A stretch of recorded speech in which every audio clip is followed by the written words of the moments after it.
आपल्या चॅनलवर सगळ्यांचं अगदी मनापासून स्वागत आहे। तर आज आहे शनी प्रदोष। तर आज शनी प्रदोष असल्यामुळे आपल्याला एके ठिकाणी एक दिवा लावायचा आहे, त्याचबरोबर शिवपिंडीवर या दोन वस्तू तुम्ही आज नक्की अर्पण करायच्या आहेत। शनी प्रदोषाचं अत्यंत महत्त्व असतं। जर तुमच्या आयुष्यामध्ये खूप जास्त अडचणी असतील, प्रत्येक कामामध्ये विघ्न येत असतील, मुलांच्या प्रगतीमध्ये विघ्न येत असतील, मुलं हट्टीपणा करताय, व्यसनाधीन झालेली आहेत किंवा घरामध्ये सतत भांडण कटकटी आहेत, पती पत्नीमध्ये पटत नाही आहे किंवा दारिद्र्य तुमच्या घरातून हटत नाही आहे, खूप कष्ट मेहनत करून देखील तुम्हाला व्यवसायामध्ये नोकरीमध्ये पाहिजे तसं यश प्राप्त होत नाही आहे, मुलं अभ्यास करतात तरी देखील त्यांना यश मिळत नाही आहे, सततचं आजारपण आहे, सततचं काहीतरी डोक्याला टेन्शन आहे, घरामधलं वातावरण सतत बिघडलेलं आहे, काहीतरी अघटित विचित्र घटना घडत आहेत, दुःखामागून दुःख येत आहे, तर नक्की शनी प्रदोष दिवशी तुम्ही हा साधासा उपाय केला तर त्याचा खूप पटीने तुम्हाला लाभ हा मिळत असतो। बघा, आपल्या आयुष्यातले सगळे दोष दूर करण्यासाठी शनी प्रदोष हा अत्यंत महत्त्वाचा दिवस समजला जातो। शनी प्रदोष दिवशी केलेले साधे साधे उपाय देखील आपल्याला खूप जास्त फळ देऊन जाणारे असतात किंवा खूप जास्त लाभ देऊन जाणारे असतात। त्यामुळे बघा, अशा ज्या मुख्य तिथी आहेत त्या दिवशी नक्की तुम्ही असे उपाय करा। तर आज आपल्याला अवश्य एक दिवा लावायचा आहे। अत्यंत साधा सोपा उपाय आहे, 2 मिनिटाचा उपाय आहे, पण बघा या उपायामुळे आपल्या आयुष्यामध्ये नक्कीच चांगला बदल हा घडू शकतो। त्यामुळे प्रत्येकाने हा दिवा जो आहे तो लावा, 2 मिनिटं फक्त तुमची आजची काढा आणि हा उपाय तुम्ही करा। त्याचबरोबर शिवपिंडीवर 2 वस्तू अर्पण करा आणि काही ज्या गोष्टी आहेत त्या आजच्या दिवशी आपल्याला टाळायच्या आहेत। शनी प्रदोष आहे, महत्त्वाचा दिवस आहे, कारण बघा अशा मुख्य दिवशी, अशा खास तिथी ज्या असतात त्या दिवशी जे काही कामं आपण करत असतो त्याचा प्रभाव हा आपल्या भविष्यकाळावर नक्कीच पडत असतो। आपण काहीतरी चुकीचं काम करतो जे करायला नाही पाहिजे त्या तिथीला आणि आपल्याला त्याचे परिणाम हे भविष्यकाळामध्ये भोगावे लागतात। त्यामुळे बघा, चुकूनही अशा गोष्टी करू नका। त्याचबरोबर कोणत्या गोष्टी करायच्या आहेत हे देखील मी या व्हिडिओमध्ये तुम्हाला सांगणार आहे, कोणत्या गोष्टी टाळायच्या आहेत हे पण सांगणार आहे। जेवढ्या शक्य आहेत तेवढ्या करण्याचा प्रयत्न करा आज, आणि ज्या चुकीच्या गोष्टी आहेत ज्या आजच्या तिथीला करायच्या नाही आहेत शनी प्रदोषला, तर त्या आपल्याला अजिबात करायच्या नाहीत, हे लक्षात घ्या।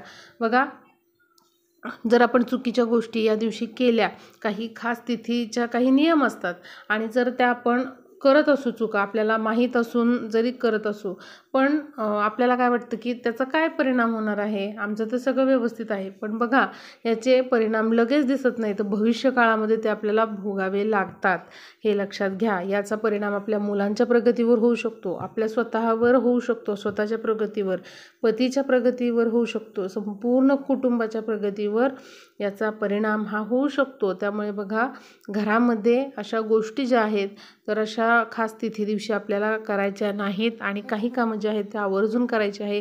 एक छोटासा उपाय मी तुम्हाला सांगणार आहे, तो देखील तुम्ही आज न विसरता करा। शनी प्रदोष आहे, त्यामुळे बघा आपल्या घरातले वास्तुदोष, पितृदोष, नजरदोष जाण्यासाठी हा उपाय तेवढाच प्रभावी आहे। भोलेनाथांची कृपा आपल्यावर होण्यासाठी आज शनी प्रदोष दिवशी आपल्याला शिवपिंडीवर एक वस्तू अर्पण करायची आहे। ती कशी करायची आहे, कोणत्या वस्तू आहेत हे पण तुम्ही नक्की या व्हिडिओमध्ये बघा।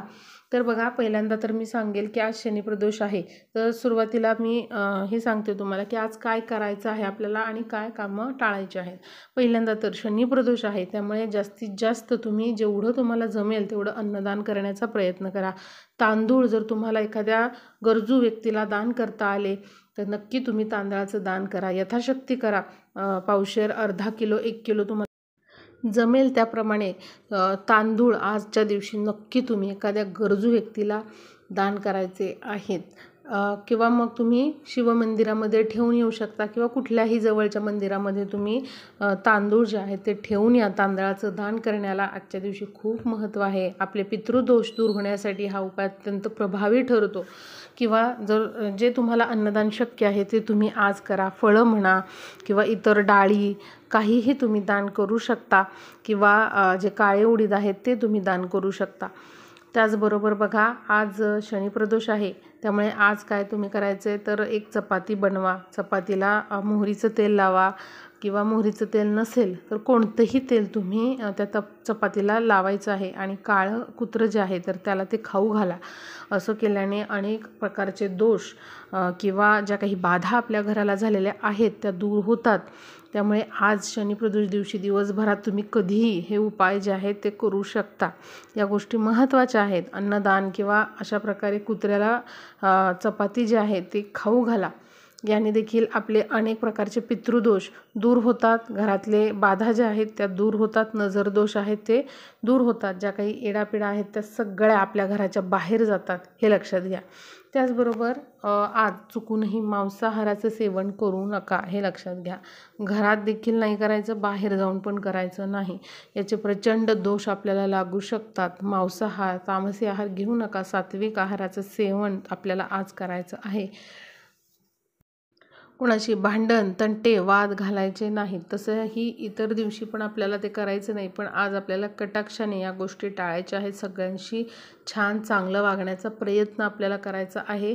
कारण बघा, जर अशा विशेष तिथींदिवशी आपण जर भांडण किंवा एखाद्याचा अपमान करत असो आपल्या घरामध्ये, तर त्याचे नक्कीच दोष आपल्याला लागतात. आपल्या प्रगतीवर त्याचा परिणाम होतो. त्यामुळे या दिवशी आपल्याला या गोष्टी टाळायच्या आहेत. आज आपल्याला शक्यतो काळे वस्त्र जे आहेत तर ते परिधान करायचे नाहीत. तुम्ही पांढऱ्या रंगाचे किंवा पांढरी छटा असणारे जे वस्त्र आहेत, कारण आज प्रदोष आहे बघा, शनी प्रदोष आहे. महादेवाची सेवा करण्याला आज विशेष महत्त्व आहे. शनिदेवांची सेवा करण्याला महत्त्व आहे. त्यामुळे पांढरी छटा असलेले किंवा इतर रंगाचे तुम्ही कपडे परिधान करू शकता. पण काळा आपल्याला कलर जो आहे तो नाही आज परिधान करायचा. घराचं वातावरण जे आहे ते प्रसन्न ठेवण्याचा प्रयत्न आपल्याला करायचा आहे. घराची स्वच्छता बऱ्यापैकी तुम्ही करून घेऊ शकता. देवपूजा जी आहे ती आपल्याला करून घ्यायची आहे. त्याचबरोबर मंत्र, स्तोत्र यांचं उच्चारण आपल्याला करायचं आहे किंवा ते ऐकायचे तरी आहेत. फरशी पुसत असताना फरशीच्या पाण्यामध्ये आपल्याला गोमूत्र अवश्य टाकायचं आहे किंवा मग तुम्ही हळद टाकून ही फरशी जी आहे ती पुसून घेऊ शकता. लोखंडाच्या वस्तू आपल्याला कोणालाही आज द्यायच्या नाही आहेत, दान करायच्या नाही आहेत किंवा कुठल्याच प्रकारचं आपल्याला लोखंड तुम्ही दिलेलं आहे किंवा मग ते घेतलेलं आहे असं आपल्याला करायचं नाही. तर या गोष्टी आपल्याला कटाक्षाने आज पाळायच्या आहेत. आता बघा, प्रदोष म्हणजे काय, तर सूर्यास्ताच्या आधीचा वेळ 1.5 तास आधी आणि सूर्यास्ताच्या नंतर 1.5 तास हा जो कालावधी आहे त्याला प्रदोष म्हणतात. त्यामुळे आज संध्याकाळी साधारणपणे 5:30 ते रात्री 8 वाजेपर्यंत हा प्रदोष काळ जो आहे तो असणार आहे. त्यामुळे या प्रदोष काळामध्ये शक्य झालं तर स्नान करा. स्नान करताना पाण्यामध्ये गंगाजल टाकून तुम्ही स्नान करायचं आहे. गंगाजल नसेल तर गोमूत्र टाकून तुम्ही स्नान करू शकता. आणि बघा, शक्य झालं तर नक्कीच आज महादेवाच्या मंदिरामध्ये जायचं आहे. आता बघूया की कोणती वस्तू जी आहे ती महादेवाच्या पिंडीवरती किंवा शिवपिंडीवरती अर्पण करायची आहे. आता या ज्या वस्तू आहेत तर त्या तुम्ही शिवपिंडीवर म्हणजे मंदिरामध्ये जाऊन पण अर्पण करू शकता किंवा ते शक्य नाही आहे तर घरातल्या शिवपिंडीवर तुम्ही त्या अर्पण करू शकता. प्रदोष काळामध्ये आज संध्याकाळी 5:30 ते रात्री 8 या प्रदोष काळामध्ये घरातली जी शिवपिंड आहे त्यावरती दुधाने, स्वच्छ पाण्याने, पंचामृताने अभिषेक करा आणि शिवपिंडीवर आपल्याला 11 बेलपत्र अर्पण करायचे आहेत. ओम नमः शिवाय, ओम नमः शिवाय या मंत्राचा जप करत, 11 नसतील तर 1 बेलपत्र तरी अर्पण करायचं आहे. आणि त्यानंतर आपल्याला तांदूळ घ्यायचे आहेत आणि तांदूळ देखील शिवपिंडीवर अर्पण करायचे आहेत. ओम नमः शिवाय, ओम नमः शिवाय हा जप करत. त्यानंतर आज गोकर्णीचं निळं जे फूल आहे ते अवश्य शिवपिंडीवर अर्पण करा. बघा, जेव्हा आपण शनी प्रदोषमध्ये अशा प्रकारे शिवाची सेवा करतो आणि या वस्तू जेव्हा आपण शिवपिंडीवर अर्पण करतो तेव्हा अनेक प्रकारचे दोष आपले दूर होतात आणि आपल्याला भगवान भोलेनाथांचा कृपा आशीर्वाद प्राप्त होतो. त्यामुळे आज तुम्ही नक्की बेलपत्र, तांदूळ आणि निळं गोकर्णीचं फूल आवर्जून शिवपिंडीवर अर्पण करायचं आहे किंवा तुम्ही शिवमंदिरामध्ये जाऊन देखील या वस्तू अर्पण करू शकता. ओम नमः शिवाय या मंत्राचा जप अवश्य करायचा आहे. आता बघूया की आपल्याला दिव्याचा उपाय कसा करायचा आहे। लक्षात घ्या काय करायचं आहे, एक आपल्याला छोटीशी डिश घ्यायची आहे, त्यामध्ये तांदूळ ठेवायचे आहेत आणि त्यावर हा दिवा आपल्याला ठेवायचा आहे। या ठिकाणी तुम्ही मातीची पणती किंवा कणकेचा दिवा वापरू शकता। आता अशा प्रकारे दिव्यामध्ये जोडवात टाकायची आहे। आपल्याला 2 वातींची मिळून 1 वात बनवायची आहे।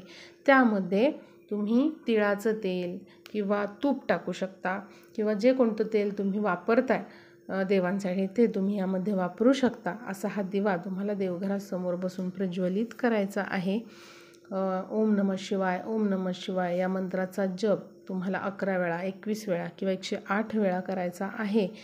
आणि तुम्हाला जे काही इच्छा मागायची आहे ती भोलेनाथांना तिथे मागायची आहे। आणि त्या दिव्यामध्ये तुम्हाला मोजून 21 तांदूळ जे आहेत, अखंड तांदूळ जे आहेत ते टाकायचे आहेत। आणि हे टाकत असताना ओम नमः शिवायचा जप देखील आपल्याला करायचा आहे। आणि त्याचबरोबर फक्त 1 लवंग जी आहे फूल असलेली चांगली ती त्या दिव्यामध्ये टाकायची आहे। काही वेळ आपल्याला हात जोडून शिवाचं नामस्मरण करत देवघरासमोर बसायचं आहे। देवघरातला मुख्य दिवा पण तुम्ही लावून घ्या। त्यानंतर हा दिवा आपल्याला मुख्य दाराच्या जवळ ठेवायचा आहे, म्हणजे उंबरठ्याच्या जवळ ठेवायचा आहे बाहेरच्या बाजूला। आणि दिव्याचं जे तोंड आहे ते मात्र आपल्याला उत्तर दिशेला करायचं आहे, हे लक्षात घ्या। आणि बघा प्रदोष काळामध्ये हा दिवा तुम्हाला लावायचा आहे, म्हणजे संध्याकाळी 5:30 ते रात्री 8 या वेळेमध्ये तुम्ही हा दिवा लावायचा आहे। समजा काही जणांना हा व्हिडिओ उशिरा बघितलेला आहे आणि 8 वाजून गेलेले आहेत तरी देखील तुम्ही हा उपाय करू शकता। तो जो दिवा आहे तुम्ही प्रज्वलित करा, काहीही हरकत नाही। 8 वाजून गेलेले आहेत पण उपाय करायचा आहे। नक्की तुम्ही अशा प्रकारे दिवा प्रज्वलित करा आणि तो उंबरठ्याजवळ ठेवा। तुम्ही हा उपाय नंतर देखील करू शकता, पण प्रयत्न करा की प्रदोष काळामध्ये, म्हणजे आज संध्याकाळी 5:30 ते 8 या वेळेमध्ये तुम्ही हा उपाय करू शकाल। अगदी 5 ते 10 मिनिटं जरी तुम्ही हा दिवा तिथे बाहेर ठेवला तरी चालेल। जर काही प्रॉब्लेम असेल, तुम्ही पूर्ण वेळ बाहेर दिवा ठेवू शकत नसाल, फक्त 5 ते 10 मिनिटं ठेवा तो दिवा आणि नंतर तुम्ही पुन्हा तो दिवा आत उंबरठ्याच्या आतल्या बाजूला तो दिवा ठेवू शकता। नक्की हा उपाय करा। अतिशय साधा सोपा उपाय आहे। यामुळे आपल्या घरामध्ये नकारात्मक ऊर्जा जी असते ती दूर होते, सकारात्मक ऊर्जा वाढते। शनी प्रदोष आहे त्यामुळे महादेवांचा आशीर्वाद आपल्याला प्राप्त होतो। त्याचबरोबर शनिदेवांचा देखील कृपा आशीर्वाद आपल्यावर राहतो। आपल्या कामातले विघ्न दूर होतात, घरामधल्या अडचणी दूर होतात, भांडणं, तंटे, वादविवाद हे देखील दूर होतात। अत्यंत प्रभावी असा उपाय आहे, सर्वांनी हा उपाय करा। दुसऱ्या दिवशी हे जे तांदूळ आहेत थोडे पक्ष्यांना तुम्ही खाऊ घाला किंवा पाण्यात विसर्जित करा किंवा एखाद्या गरजू व्यक्तीला ते दान करा। आणि दिवा तुम्ही पुन्हा वापरू शकता। दिव्यामध्ये टाकलेले जे 21 तांदूळ आहेत ते तुम्ही एखाद्या झाडाखाली किंवा घरातले जे रोपं आहेत त्यांच्या मातीमध्ये तुम्ही ते तांदूळ जे आहेत ते ठेवू शकता। फक्त तुळशीमध्ये हे टाकू नका। दिवा तुम्ही पुन्हा वापरू शकता। कणकेचा दिवा असेल तर पाण्यात विसर्जन करा। अवश्य सगळ्यांनी हा उपाय करा। जरी तुम्हाला वेळ नसेल प्रदोष काळामध्ये तरी नंतर तुम्ही 8 नंतर देखील हा उपाय करू शकता।